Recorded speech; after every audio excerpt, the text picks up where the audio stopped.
Hello everyone. This session will explain how to set up the X100 Pro IP board card.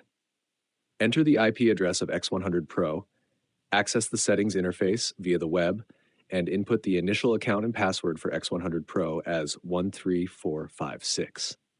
After entering, click Login to access the settings interface of X100 Pro. Click on the device view to select the IP board card network port. On the right side, a 4K decoding card setting will pop up. You can choose whether to enable the splicing mode. After enabling it, you can splice multiple IPCs into one display. Click to enable. Click the Save button below to apply the splicing mode feature. After the settings are successful, click the Canvas View button in the top left corner. Select IPC to configure the 4K decoding card, then click on Configuration Management. Create a configuration file. Click on Layout to select a preset window or customize a window in the bottom right corner. Once you've confirmed the number of screens needed, simply click on the corresponding screen layout to apply it. Based on your needs, drag the IPC signal sources from the left to the layout on the right to arrange them. After completing the setup, close the Configuration Management interface. Drag the 4IP decoding card configuration to the display window on the right.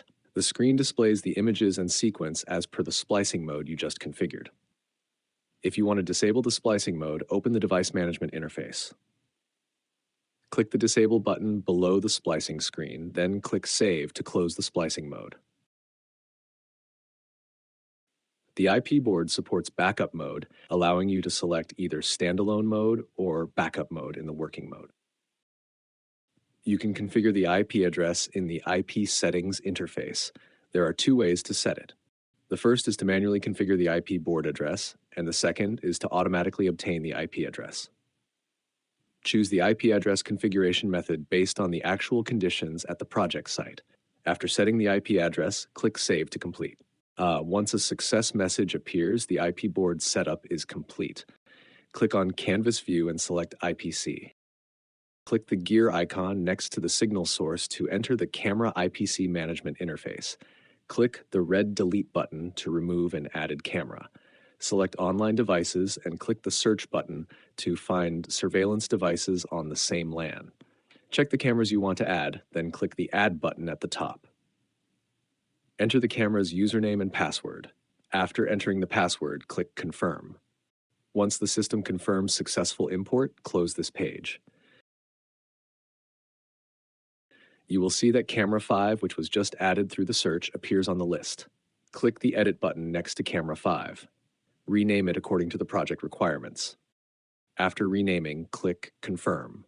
You will see the name has been changed to Exhibition Hall Center.